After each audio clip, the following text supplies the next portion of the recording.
And now I shall invite for a second time Professor Hontonji, dear Professor Hontonji, to listen on his Constructing the Universal, a Transcultural Challenge. It's very important. Monsieur le Président, je voudrais d'abord vous dire combien je me suis senti honoré de cette aimable invitation. J'ai donné comme titre à ma communication « Construire l'universel, un défi transculturel ». Il y a une manière de défendre les cultures opprimées qui ne leur rend service qu'en apparence, parce qu'elle revient en définitive à les enfermer dans leur particularité. Le plaidoyer habituel en faveur des cultures non occidentales tombe souvent dans ce piège.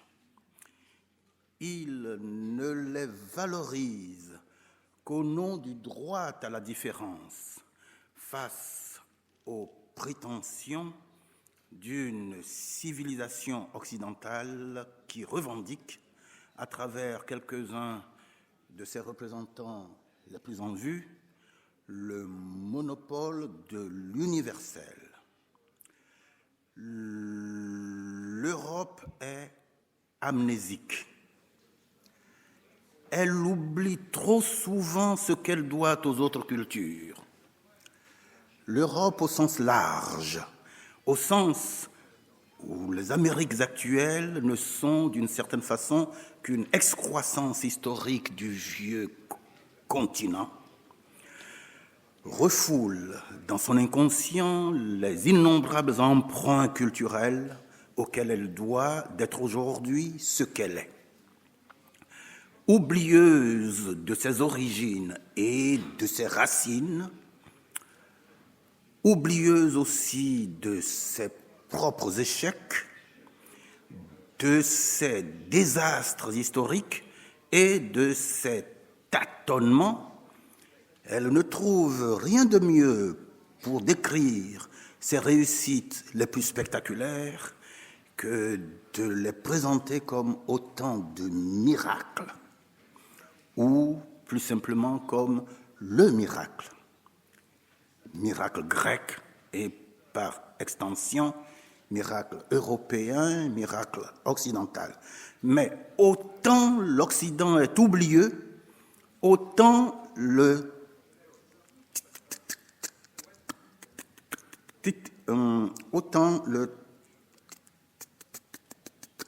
tiers-mondisme est équivoque. S'il dénonce à juste titre la fausse universalité des valeurs occidentales, ce n'est pas pour y opposer une universalité vraie qui viendrait d'ailleurs, mais pour conclure à la relativité de toutes les cultures et de leur système de valeurs.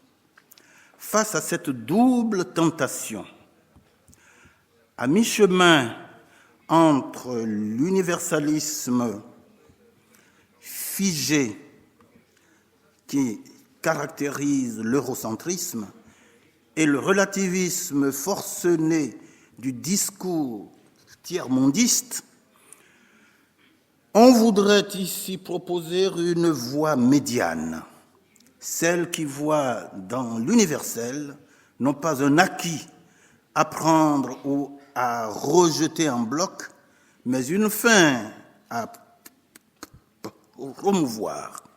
Et comme l'horizon d'une tâche commune à laquelle doivent œuvrer toutes les cultures du monde.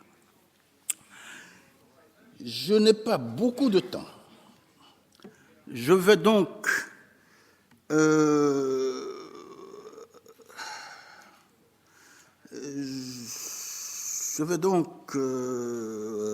résumer de façon très succincte une démonstration que je voulais conduire en 3 temps. Si j'avais eu le temps, j'aurais consacré une première partie de cette communication à ce que j'appelle l'eurocentrisme dans tous ses états. Ensuite, j'aurais consacré une deuxième partie à la tentation relativiste. Ensuite, et enfin, j'aurais consacré une troisième partie à l'universalité comme Roger.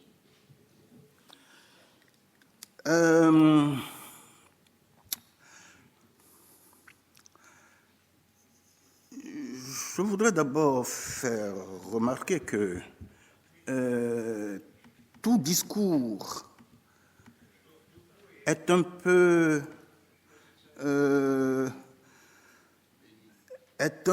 fonction de son destinataire. Le locuteur, ou s'il s'agit d'un écrit, l'auteur, modèle toujours un peu son propos en fonction du cercle de ses interlocuteurs ou de ses lecteurs réels ou potentiels. Ainsi, par exemple, si vous êtes professeur de philosophie enseignant en Afrique ou dans quelque autre région du Sud, il y a des choses que vous ne pouvez pas dire. Vous ne pouvez pas, par exemple, reproduire tranquillement devant un public d'élèves ou d'étudiants africains un discours qui les exclut, fût-il d'un auteur réputé sérieux. Vous ne pouvez pas les traiter de sauvages ou de primitifs. Vous ne pouvez pas leur faire avaler la pilule Gobineau. Vous savez, le conte de Gobineau, qui est l'auteur d'un fameux essai sur l'inégalité des races, vous ne pouvez pas leur faire avaler la pilule Lévi-Brûle, auteur d'un ouvrage bien connu sur les fonctions mentales dans les sociétés inférieures, d'un autre sur la mentalité primitive, etc. Vous pouvez toujours expliquer ces auteurs, bien entendu, et même il est souhaitable que vous les expliquiez, car vos élèves doivent savoir que de tels auteurs existent, mais vous devez alors en proposer une lecture critique, une lecture au second degré. Vous devez les déconstruire pour les intégrer à un discours responsable qui, au lieu de pratiquer naïvement l'exclusion, en ferait au contraire le véritable problème. Qu'on y prenne garde cependant, il n'y a pas que Gobineau ou les Lévi-Brûle. Eux ne choquent plus vraiment. Ils font plutôt sourire.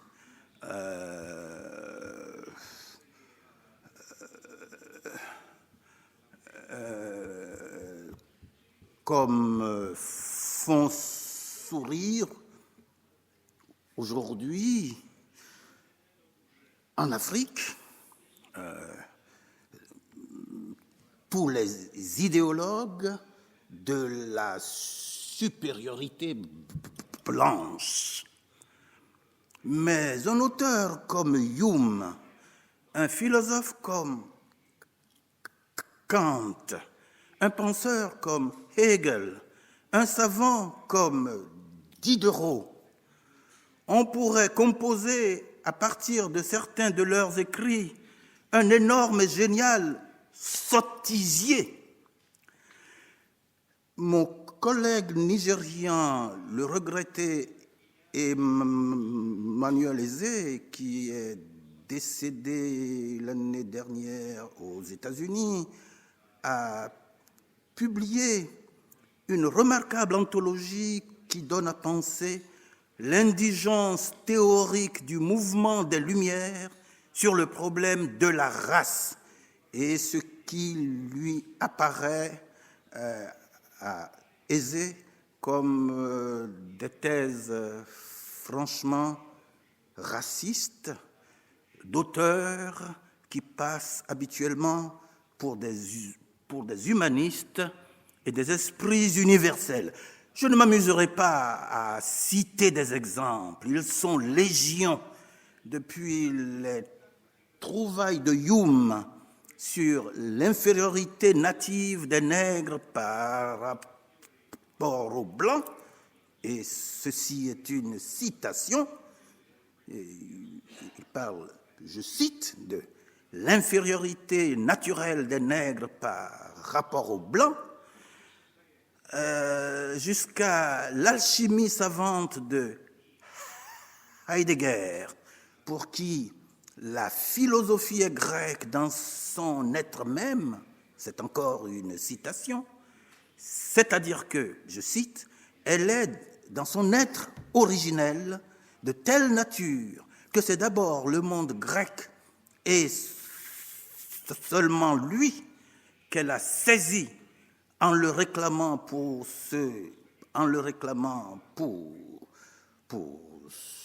déployer, en passant par le pseudo-constat de Kant sur les différentes races humaines, la définition du nègre donnée par Diderot au volume 11 de l'encyclopédie, les allégations de Hegel sur la non-historicité du noir, la plaisanterie de mauvais goût de Husserl sur le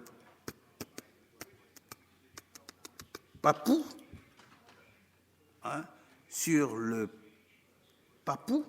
et d'autres divagations encore. Dans son ouvrage remarquable sur Philosophy and African Culture, notre collègue ghanéen Kwasi Wiredu cite le texte de Hume que nous venons de mentionner et il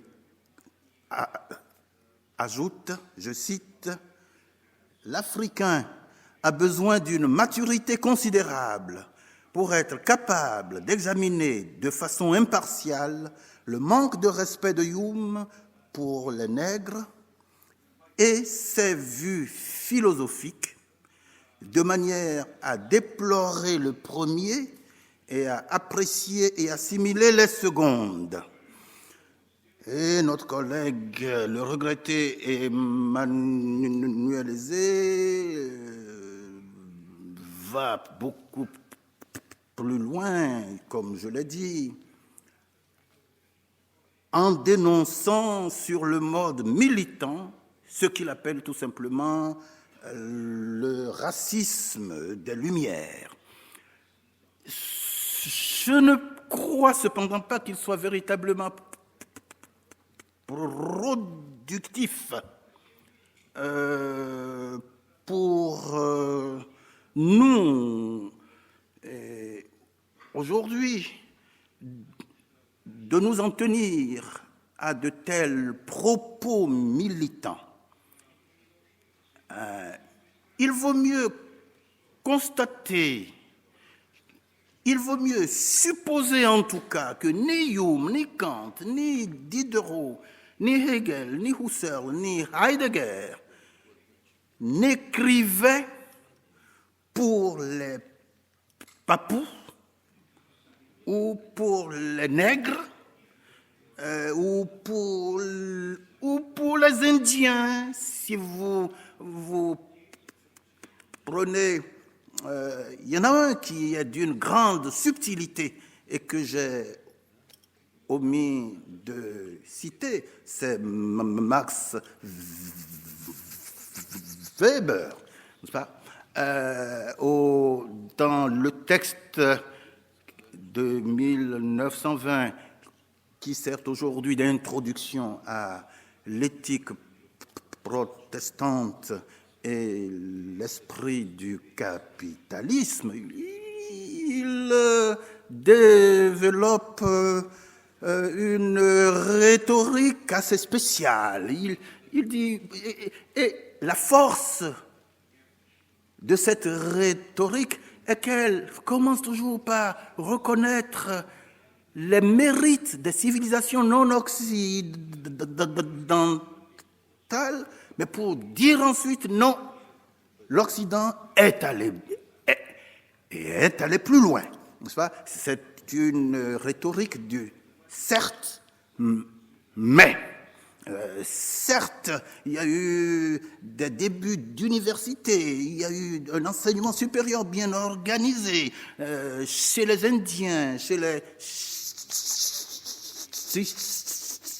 Chinois, mais seule l'Europe a véritablement inventé ce qu'on appelle aujourd'hui l'université.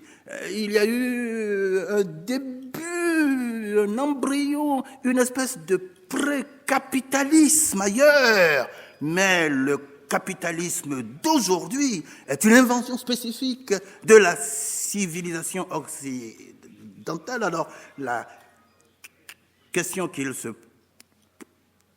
pose est celle-ci: à quelles circonstances, à quel concours particulier de circonstances la civilisation occidentale doit-elle d'être aujourd'hui ce qu'elle est, c'est-à-dire la seule civilisation au monde à avoir porté à bout de bras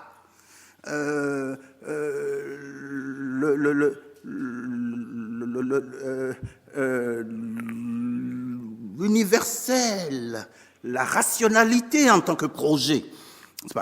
Donc, je ne sais pas si Max Weber s'attendait à ce qu'un jour des lecteurs indiens ou chinois ou babyloniens ou africains le lisent. Je pense que il y a une exclusion implicite ou explicite de toute une catégorie de lecteurs et d'auditeurs potentiels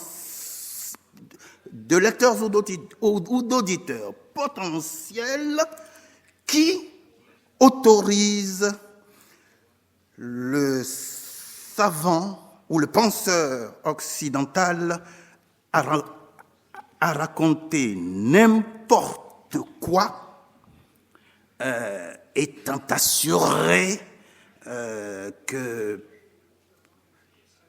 personne ne risque de se sentir offensé. Cela ne mène pas loin de parler ici de racisme. Au-delà du propos apparemment raciste ou apparemment au-delà du propos eurocentrique, il faut remonter à ce qui le rend possible, qui est la délimitation trop étroite du cercle d'interlocution, les frontières invisibles qui limitent à une culture ou à une race la communauté des partenaires et autres parties parties prenantes à une discussion savante, la fausse sécurité d'un discours qui se croit à l'abri de toute contestation, en attirant ainsi l'attention sur la démarcation, le tracé des frontières, la délimitation du cercle comme acte fondateur, on minimise la portée des propos de ce genre. On les considère davantage comme des erreurs que comme des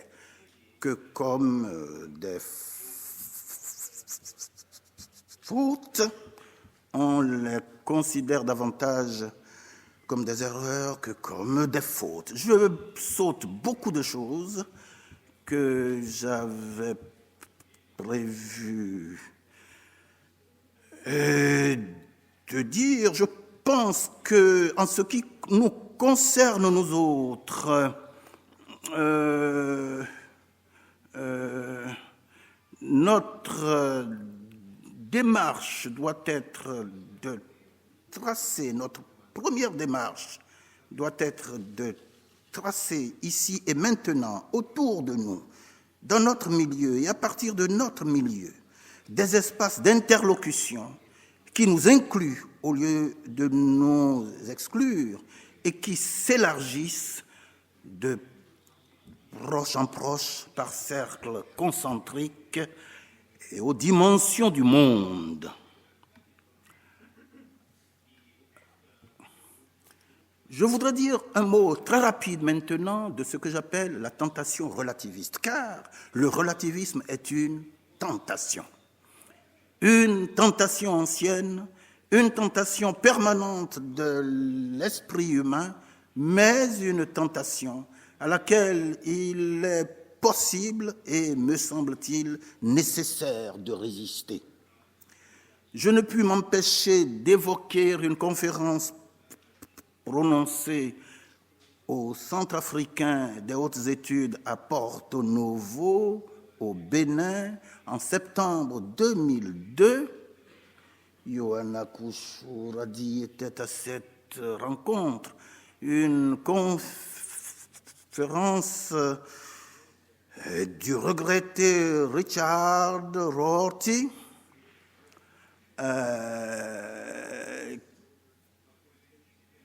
qui commence par constater à juste titre que depuis près de 25 siècles, la question du relativisme est au cœur du débat philosophique. La philosophie tout entière, comme projet intellectuel, est née justement de la réaction de Platon contre la thèse célèbre de Protagoras, l'homme est la mesure de toute chose. Platon et le philosophe américain dit qu'il ne pense pas du tout, il ne croit pas le moins du monde que la réfutation de Platon est réussie. Et alors, il ajoute, 24 siècles plus tard, on nous met toujours en garde contre la tentation du relativisme en nous exhortant, pour le bien de la civilisation à venir, à nous ranger du côté de Platon. Convaincu cependant qu'il n'y a rien de tel pour corriger les pratiques humaines qu'un propos imaginatif qui suggère des pratiques humaines alternatives, je me range pour ma part du côté de Protagoras. Je n'entrerai pas ici dans une discussion serrée des thèses de Richard Rorty, qui sont bien connues depuis la publication de Philosophy and the Mirror of Nature. J'ajouterai simplement qu'à Porto Novo, ces thèses ont été reprises et précisées.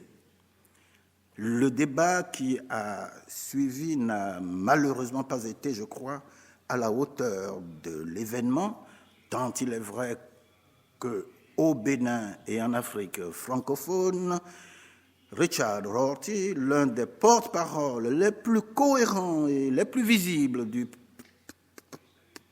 pragmatisme américain contemporain, était et est toujours très peu connu. J'ajouterai aussi que ce qui est vrai du pragmatisme l'est de ce qu'on appelle aujourd'hui le postmodernisme. Je me suis longtemps demandé, comme tout le monde, ce que pouvait signifier ce mot, étant donné qu'après la modernité, il n'y a encore que la modernité. Et je dois dire que Ioana Kouchouradi, au cours de ce même colloque, a, de manière très pédagogique, expliqué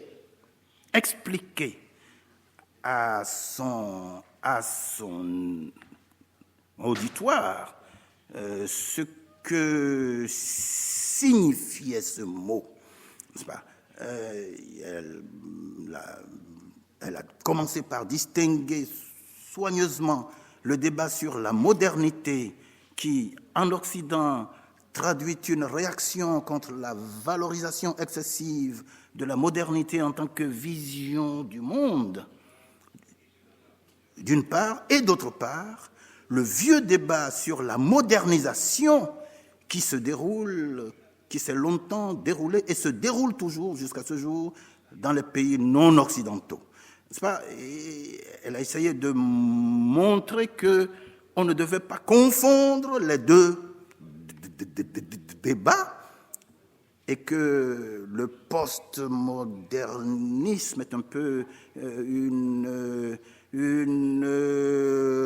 réaction occidentale, à l'intérieur donc de la culture occidentale, contre une phase antérieure de la culture, de cette même culture qui valorisait excessivement le savoir construit par les sciences positives et qui... Donc, la postmodernité, c'est l'au-delà de la modernité comme projet de société et non pas comme époque historique. Je voudrais dire que, là encore, on est en plein relativisme. En ce qui me concerne, et je m'achemine vers une conclusion un peu précipitée, je n'aurais jamais formulé ma critique de l'ethnophilosophie si j'avais cru un seul instant qu'on pouvait dire à chaque peuple sa philosophie.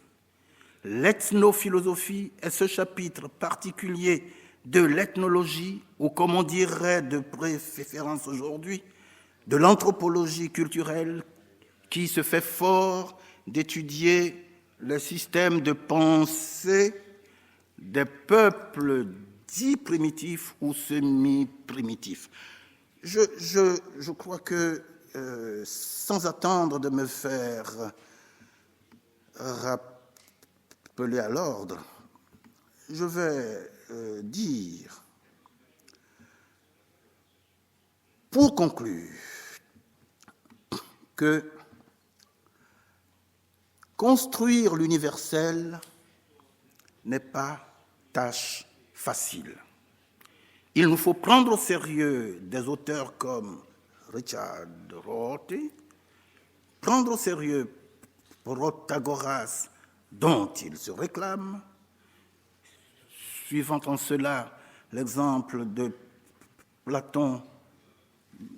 Platon lui-même, qui, justement, loin de banaliser les arguments du grand sophiste, en était au contraire profondément troublé parce qu'il les savait, à leur manière, irréfutables. Mais d'un autre côté, nous ne pouvons accepter l'enfermement intellectuel auquel conduisent fatalement les positions relativistes.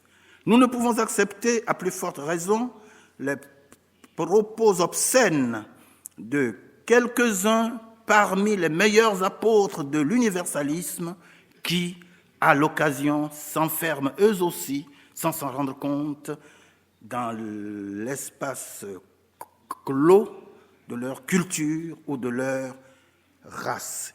Il faut ouvrir portes et fenêtres, il faut ouvrir portes et fenêtres et respirer le grand air du large. L'ethnophilosophie, telle qu'elle s'est développée en Afrique, a conduit à un enfermement du même genre, à un essoufflement de la pensée. Pour libérer l'intellect et imposer l'ouverture en Afrique comme ailleurs, il faut, après avoir intégré la leçon de modestie et d'humanisme de Protagoras, reprendre son souffle, malgré tout, pour tâcher de construire l'universel. Dans le dialogue des cultures qui nous occupe aujourd'hui et qui nous interpelle, il faut se rendre à l'évidence que aucune culture au monde n'est une totalité